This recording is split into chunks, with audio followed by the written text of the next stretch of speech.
harya hano niho muri Ruhundo, hano niho muri Ruhundo.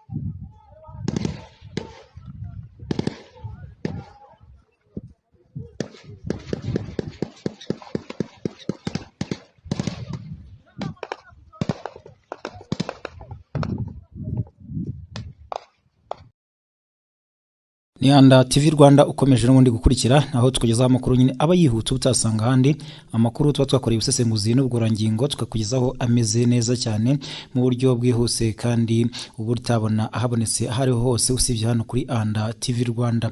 Icyo usabwa gusa we no kwakora subscribe kugira ngo amakuru yacu ntakagucike nyine ujyabona mu buryo bworoshye kandi none ukaba wakanda share kugira ngo yasangize abandi. Inkuru yihuta itugezeho muri aka kanya nuko bikomeje gukomera cyane hagati y'inyeshyamba za M23 n'igisirikare cya leta FARDC. Ubu ngubu ibintu bimeze nabi cyane ndetse muri aka kanya inkuru yihuta itugezeho nuko ikigo cya gisirikare cya Bambo cya FARDC kimaze kuba umuyonga na n'ubu ngubu imirwanika bimeze nabi cyane mu kirere cya Bambo aho ibisasu biremereye cyane ari byo biri kumvikana urusaku rwabyo mu kirere ndetse n'ibitwaro biremereye byo mu bwoko nyine bwa rutura ku mpande zombi haba FARDC ndetse n'umutwe wa M23. Hari kubera rero isibaniro ndagira ngo wenda nkubwire operation uko yagenze kugira ngo iki kigo cya gisirikare kigarurirwe n'umutwe wa M23. Ariko mbere yaho gato nakubwira ko ubu ngubu u Rwanda rwamagana itangazo ry'irihimbano ryitiriwe ryumvikanamo kuvugira M23. No muvugizi wa guverinoma y'u Rwanda yagaragaje ko itangazo ryitiriwe guverinoma y'u Rwanda rivuga ko umutwe wa M23 ari kinyoma cyambaye ubusa, asaba abantu kutariha agaciro n'imvugo. Ni nyuma y'uko akwirakwiriye itangazo ryitiriwe ibiro bya Minisitiri w'Intebe w'u Rwanda rivuga ko u Rwanda ruhangayikishijwe n'ibiri gusabwa umutwe wa M23. Iri tangazo rigaragaza ko ryashyizweho umukono na Minisitiri w'Intebe w'u Rwanda Dr Edouard Ngirente ritangira rigira riti abanyarwanda inyungu z'igihugu cyacu zigeramiwe uyu munsi umuryango mpuzamahanga utegeka abavandimwe bacu bari ku rugamba gushyira intwaro hasi ku nyungu z'abaturage ba Kongo. Ubutumwa yanyujije ku rubuga rwe rwa Twitter, umuvugizi wa guverinoma y'u Rwanda Yolande Makoro yavuze ko iri tangazo ari irihimbano bityo ko nta muntu ukwiye kuriha agaciro. Mbwira rero ko kugeza ubu ngubu imirwano nicyo nakubwiraga mu kanya kashize imeze nabi cyane. Ubu ngubu igisirikare cy'umutwe wa M23 kimaze gukora ibintu bidasanzwe ku kigo cya gisirikare cya Bambo kimaze kwamburwa. Igisirikare cya leta FARDC bari bafatanyije n'inyeshyamba za FDL ndetse n'abamayimayi bake. Birangira rero iki kigo cya gisirikare biri kuvuga yuko ubu amakuru agezweho ari uko kiri mu maboko y'umutwe wa M23 mu buryo budasubirwaho. Ni inkuru itugezeho muri aka kanya yihuta iva aho ngaho ku mirongo y'urugamba itugezeho hano kuri Anda TV Rwanda ivuga yuko umutwe wa M23 ukoresheje uburyo bwo kugwa gitumo igisirikare cya FARDC mu buryo batari biteguye barabagotagota hagati y'imisozi itandukanye ikikije iki kigo cya gisirikare cya Bambo, maze birangira abasirikare ba FARDC babuze aho bakwirwa bibacanze cyangwa se babuze aho bahungira. Bityo rero biborohera umutwe wa M23 kuba bafata iki kigo mu buryo bwihuse nyuma yo kumisha amasasu y'urufaya ingabo za leta ya Kongo FARDC ndetse n'inyeshyamba za FDLR. Binavugwa yuko hakomerekeyemo abasirikare benshi ku ruhande rwa FDLR ndetse n'igisirikare cya leta ya Kongo FARDC, nubwo nta mibare irajya agaragara kugeza ubu. Ariko mu buryo bweruye nta tangazo cyangwa se nta umutwe wa M23 uratangaza kuri uko kuba bafashe ikigo cya gisirikare cya Bambo cyangwa se n'amakuru aturuka mu gisirikare cya leta ya Kongo ngo babe bagize icyo batangaza. N'ibintu dukomeje kugenda dukurikirana umunota ku munota hano kuri Anda TV Rwanda kugira ngo tumenye uko bimeze, uko byifashe ahangaha muri Repubulika ya Demokarasi ya Kongo hagati y'inyeshyamba za M23 ndetse n'igisirikare cya leta FARDC, aho imirwano ikomeje kugenda ikara cyangwa se iba mibi cyane uko iminota igenda yisunika. Ntituzakomeza kwemera ko amasambu yacu akomeza guhingwa na FDLR. Ni Anda TV Rwanda ukurikiye. ese ibi bitangajwe nande? Abanyekongo bavuga ikinyarwanda bamaze igihe bari mu buhunzi mu bihugu bituranye na Repubulika ya Demokarasi ya Kongo baravuga ko igihe kigeze ngo basubire mu gihugu cyabo, ndetse ko ariyo mpamvu bashyigikiye umutwe wa M23. Bakomeza bavuga ko kuva mu mwaka w'1994 ubwo XFAR n'interahamwe bahungiraga mu burasirazuba bwa Kongo nyuma yo gutsindwa na FPR Inkotanyi, hari abanyekongo benshi bavuga ikinyarwanda by'umwihariko abo mu bwoko bw'abatutsi batangiye kwicwa no guhohoterwa mu burasirazuba bwa Kongo n'ahandi, bituma rero benshi bata amasambu yabo bahungira mu bihugu bituranyi. Bongeraho ko benshi muri bo ubu bari mu buzima bugoye cyane mu nkambi z'impunzi bamazemo imyaka myinshi mu bihugu bituranyi birimo u Rwanda, Uganda, Kenya n'ahandi. Icyo bose bahuriraho nuko XFAR n'interahamwe baje guhinduka FDLR bafatanyije n'indi mitwe ya Mayimayi bagize uruhare rukomeye mu gutuma bahunga igihugu cyabo, ndetse ubu bakaba baranigaruriye ubutaka bwabo. Iyi ngo ni imwe mu mpamvu ituma bashyigikira imyanzuro umutwe wa M23 urwanira uburenganzira bw'abanyekongo bavuga ikinyarwanda, yaba abakiri muri Kongo bahora bahohoterwa n'abandi benshi bari mu buhungiro bifuza kugaruka kuri gakondo yabo. Uwitwa Muneza Pierre ubarizwa mu nkambi ya Mahama aganira n'itangazamakuru ati, njyewe iwacu ni muri Rucuru, interahamwe na XFAR bafatanyije n'imitwe ya Mayimayi nibo batumenesheje batuma duhunga ubutaka bwacu.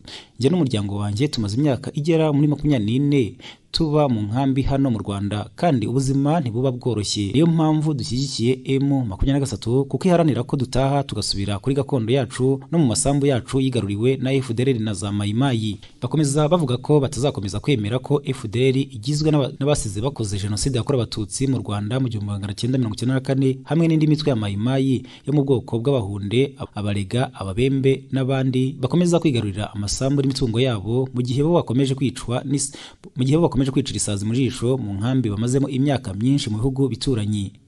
Ni Anda TV Rwanda ubukurikiye, w'icyo busabwa no gukora subscribe kugira ngo amakuru yacu ntakagucike.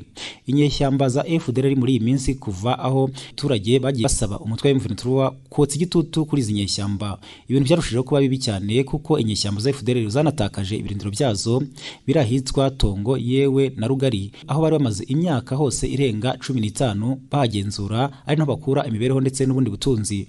Ibi byose rero muri iyi minsi byagiye birushaho kugenda biba bibi cyane kuko umutwe wa M23 wavuze yuko utazemera kwihanganira izi nyeshyamba za FDLR ndetse n'abamayimayi ko bakomeza kugenda bahohotera abaturage kandi babarebera. Ibyatumye benshi mu baturage bavuga ko umutwe wa M23 waba uharanira ukuri koko, ndetse bakomeza no kugenda bawushyigikira. Ibyanakurikiwe n'amashusho, amafoto yagiye akwirakwira ku mbuga nkoranyambaga, rimwe na rimwe bishimanye n'umutwe wa M23, ndetse no muri iyi minsi mike cyane ishize M23 aherutse kugaragara bakorana umuganda n'abaturage batema ibihuru batunganya imihanda. N'amakuru tukomeza kugenda tugukurikiranira ava ku mirongo y'urugamba muri Repubulika ya Demokarasi ya Kongo hagati y'umutwe wa M23 n'igisirikare cya leta ya Kongo FARDC gifatanyije n'inyeshyamba za FDLR ndetse n'abamayimayi. Ni Anda TV ubukomeje gukurikira, aho tukugezaho amakuru ubutasanga ahandi ahariho hose. Wowe gusa icyo busabwa no gukora subscribe kugira ngo amakuru yacu ko tuyashyizeho ntakagucika kandi uyabonere ku gihe, uyabone mbere y'abandi. Kindi tugusaba nuko wakanda share ukaba wayasangiza abandi, cyangwa se ukaba wasangiza abandi ibiganiro byacu tukugezaho kuri Anda TV Rwanda. Icyifuzo cyacu nuko habaho gusubira inyuma gahoro gahoro kwa M23. Ni Perezida w'Ubufaransa Emmanuel Macron umaze gutangaza ibi, avuga yuko umutwe wa M23 muri Repubulika ya Demokarasi ya Kongo mu mirwano wakomeje guhanganamo n'igisirikare cya Kongo FARDC, uyu mutwe wakihangana cyakoroha uko wagenda buhoro buhoro kuko ufite imbaraga zidasanzwe ku buryo ntawawushyiraho igitutu. Ni Anda TV Rwanda uba ukurikiye, icyo usabwa no gukora subscribe kugira ngo amakuru yacu ntakagucike. Perezida Emmanuel Macron w'Ubufaransa yatangaje ko intambara idateteze gukemura ikibazo cyo ku mpande zombi hagati y'igisirikare cya Repubulika ya Demokarasi ya Kongo FARDC n'umutwe wa M23. Icyakora agasaba uyu mutwe kugerageza guhagarika imirwano buhoro buhoro. Macron yabitangarije i Djerba muri Tunisia hari kubera inama y'abakuru b'ibihugu na guverinoma bagize umuryango mpuzamahanga w'ibihugu bikoresha igifaransa Organisation Internationale de la Francophonie OIF. Mu kiganiro Macron yahaye TV5 Monde yavuze ko ikibazo cy'umutekano muke mu burasirazuba bwa Kongo amaze iminsi akiganiraho n'abayobozi batandukanye. Ati, mpangayikishijwe cyane n'umutekano muke uri mu burasirazuba bwa Kongo kuko mbere na mbere nicyo gihugu cya mbere kinini muri Francophonie. Ni igihugu kimaze igihe mu mvururu z'ubugizi bwa nabi, rero dushyigikira uburyo bwashyizweho mu karere bwo gukemura icyo kibazo. Komeje agira ati ikibazo nakiganiriyeho na Perezida Tshisekedi na Perezida Kagame muri Nzeri i New York mu nteko rusange ya Loni. Nongeye kukiganiraho hano na Minisitiri w'Intebe wa Repubulika ya Demokarasi ya Kongo na Perezida Kagame. Mu byumweru bishize sinigeze mpagarika kugirana na buri umwe ibiganiro. Macron yavuze ko icyo abona cyasubiza ibintu mu buryo ari ugusubira inyuma kwa M23 kohereza ingabo z'akarere zigamije kugarura umutekano no gusubukura ibiganiro bya politiki. Ati icyifuzo cyacu nuko habaho gusubira inyuma gahoro gahoro kwa M23. Twashyigikiye umwanzuro wo kohereza ingabo z'umuryango wa Afurika y'Iburasirazuba EAC zifite ubutumwa bw'umuryango w'abibumbye mu rwego rwo kugarura umutekano muri ako gace n'ibiganiro bya politiki bidaheza mu gukemura iki kibazo. Perezida Macron kandi yavuze ko umutekano mu burasirazuba bwa Kongo ari inyungu kuri buri ruhande ndetse n'ibihugu byo mu karere. Yavuze ko gukomeza imirwano ababyungukiramo ari imitwe y'iterabwoba yatangiye kwiyubaka muri ako karere. Ati nta wundi ubyungukiramo atari imitwe y'iterabwoba iri mu karere. Iterabwoba ryatangiye kuhagera rinyuze mu mitwe nka ADF, rero rishobora kwiyongera biciye muri uwo mutekano muke. Nubwo Macron agaragaza ko ashyigikiye ibiganiro, leta ya Kongo akomeje kwinangira ivuga ko itazajya mu biganiro na M23 ifata nk'umutwe w'iterabwoba. Mu minsi ishize ariko Kongo yongeye guhindura imvugo igaragaza ko izinjira mu biganiro na M23. Uwo mutwe nushyira intwaro hasi kandi ukava mu duce twose wamaze gufata. Ku rundi ruhande M23 nayo ntikozwa ibyo gushyira hasi intwaro no gusubira inyuma kuko ivuga ko itizeye leta ya Kongo, dore ko no muri 2013 ibiganiro byari byabaye ariko imyanzuro yafashwe na leta ntigeze ishyirwa mu bikorwa kugeza magingo naya. Muri Repubulika ya Demokarasi ya Kongo imirwano hagati y'inyeshyamba za M23 ndetse n'igisirikare cya leta ya Kongo FARDC bafatanyije n'inyeshyamba za FDLR na Mayimanyatura ikomeje kuba indi imirwano ikomeje kugenda ifata indi sura, ariko noneho ibiri kubera hafi y'u Rwanda ni ibindi ni bitarigeze bibaho, cyane cyane inyeshyamba za FDLR zifasha igisirikare cya Repubulika ya Demokarasi ya Kongo FARDC nizo ubu ngubu zihanganye n'umutwe wa M23 ni heza neza ni hafi y'u Rwanda. Ni gihe muri